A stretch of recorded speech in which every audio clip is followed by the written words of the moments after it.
Well, let's bring back the Minister of Transport, Sindisiwe Chikunga. Minister, you were just sharing with us before our line deteriorated your reaction to this terrible tragedy. No, thank you again.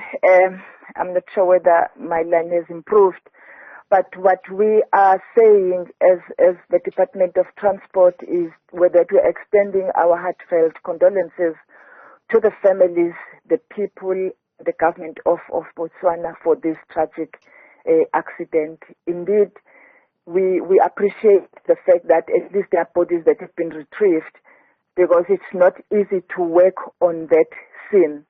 Like I say, it's on the rocky river, and that's where the bus is. You might even think that they may need maybe cranes in order to lift the bus, the bodies that are inside.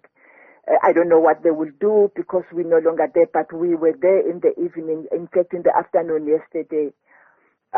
We will be assisting, also working together with the police on the issues related to DNA, because if people are bent beyond recognition, then you do need to bring in the issue of DNA. Already, I will be talking to the Minister of Police. I was trying to get hold of him so that maybe as speedily as possible we can assist in that regard. We also will be looking at whether road accident fund will come in this case, in terms of who they cover or not, particularly if it's an accident that happens in the Republic of South Africa. It doesn't matter whether a person is a foreigner or not. So we will also be engaging the Road Accident Fund in that regard. What we are saying as the National Department is that as people travel, they must choose roads. I just really want to emphasize that point, because we made the point at the time when we were launching our road accident program. If you can actually see that road, the road is in good condition, good markings, but it is winding around mountains. Say that bus lost brakes. I'm just making an example, and I'm not saying it's not there. It is that. Even if the accident may not have happened at that location where it happened, but it was going to happen.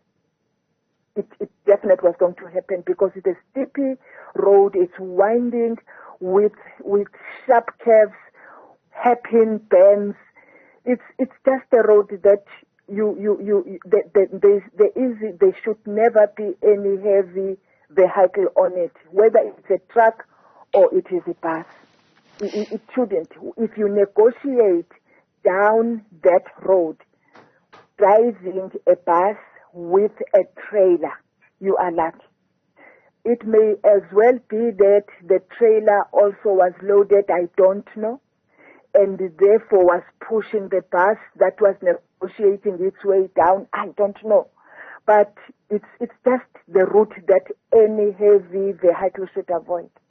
Minister, in that regard, especially for people who might not be familiar, our reporter was saying this was possibly an alternative choice because the main national roads, as we know at this time, would have been fairly busy. Is that route demarcated to say, this is unsuitable for trucks and buses, and a forewarning before you actually embark on going on that route? I may not know, because myself I'm not familiar with the road. In fact, I think it was the first time. But just being there, I was like saying in my heart, I wouldn't drive on this road alone, whether it is during the day or night. The road is beautiful. There were people. And for that matter, even N1, which was a choice, was not busy at all at the time, because remember this accident happened at around 11 or 11:30 in the morning. It is just that even if you can go there now, you'll still find that they're still working on it because of the nature of the scene of the accident and the accessibility of the area, and that is why it's taking so long. But otherwise, the road itself, like I'm saying, the road itself is in good condition with markings. but bad. Remember, the bridge, it has got a very heavy wall, and behind the wall there is an iron barrier. But the bus damaged all that and plunged onto the side of the bridge. So it could be that, I don't know, it was speeding. I don't know, because probably that wall could have prevented the bus from actually falling over the bridge and so on, or overturning over the bridge. I don't know what happened, but it's not a road for heavy vehicles at all. You thank God that there was no oncoming car, and probably no oncoming taxi, for that matter, loaded. You stand there, you shiver, to be honest, when you think about anything else other than the accident itself. But as the Department of Transport, indeed, we're ready to assist with everything to ensure that the people are repatriated back to Limpopo, to Botswana, so that their loved ones can bury them on time. But of course, as I have indicated, when people bend beyond recognition, then the issue of DNA comes in, and that takes its own time. But we will be engaging our counterparts.